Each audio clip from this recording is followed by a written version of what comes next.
I stood on the street in a busy town, watching some men tear a building down. With a heave-ho and a lusty yell, they swung a large beam and the side walls fell. And I asked the foreman, are these men skilled as the men you would use if you wanted to build? He said, no, my son, no indeed, just common laborers is all I need. And I thought as I went on my way, which one of the roles do I try to play? Do I build people's lives with skill and care, measuring each deed with a rule and a square? Or am I one who roams around, only content when I'm tearing others down? I'm tired of people tearing down America. I'm tired of others using the race card to tear down those who oppose the policies of this current administration. And I'm tired of people who tear down our country because of slavery, while ignoring the fact that America wasn't the only country that had slaves. Spain had slaves. Portugal had slaves. Great Britain had slaves.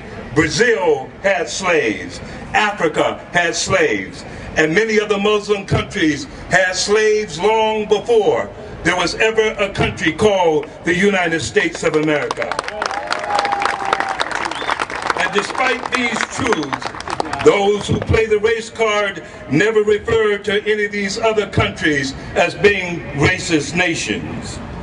If the truth were told about our country and our history, they would say long before Lincoln ever occupied the White House, whites had already outlawed slavery in Rhode Island, Vermont, Pennsylvania, Massachusetts, New Hampshire, Connecticut, New York, New Jersey, Maine, Michigan, Wisconsin, Ohio, Kansas, Oregon, California, and Illinois.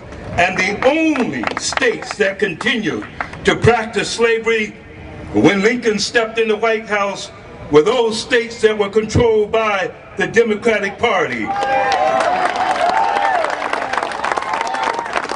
The party of Jesse Jackson, Al Sharpton, Barack Obama, and the NAACP.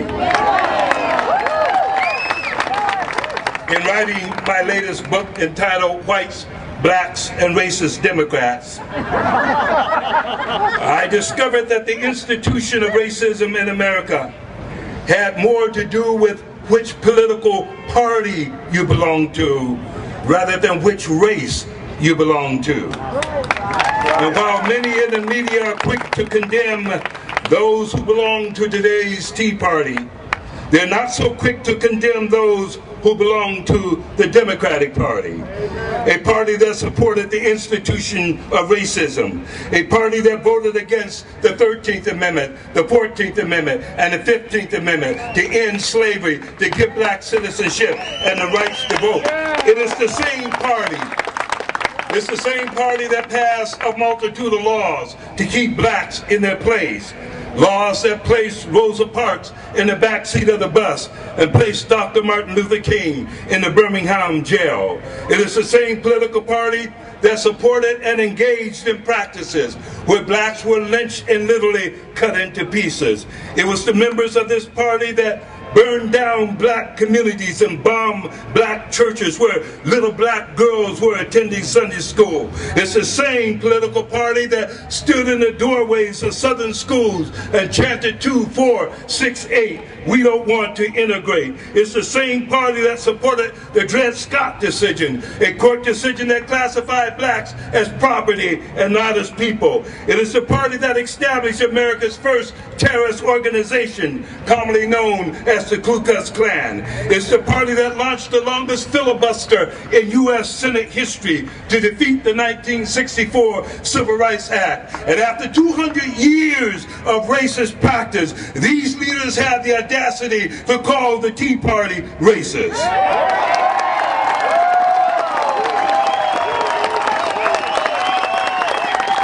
I'm tired today.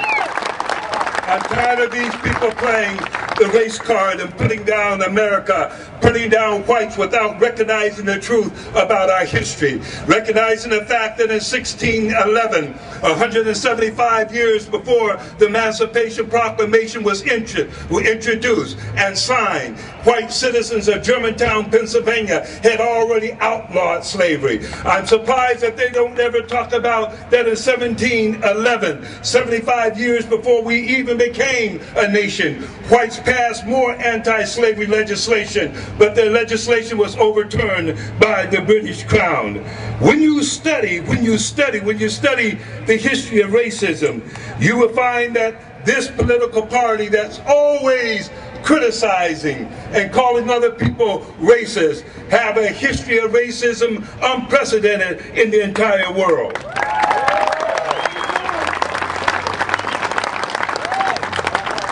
They make the claim that the Tea Party is racist, while they ignore the fact that unlike the Democratic Party, the Tea Party never formed terrorist organizations. They never fought integration. They never supported segregation. They never blocked legislation. They never bombed black churches. They never burned black communities. And then they never tried to hide a racist past. For years, the liberal left have tried to hide their racist history. But the veil was lifted on December 10th, 2004, when a group of blacks filed a class action lawsuit against the Democratic Party and demanded that they issue an apology to African Americans. The Democrats refused to apologize and hired one of our nation's most prestigious law firms to represent them. They fought the case all the way up to the United States Supreme Court, and the media never told you about the lawsuit that blacks filed against the Democratic Party. They were relieved when the U.S. Supreme Court decided not to hear the case. Their deceitfulness in hiding their racist past may appropriately explain why the word rat is included in the name Democrat.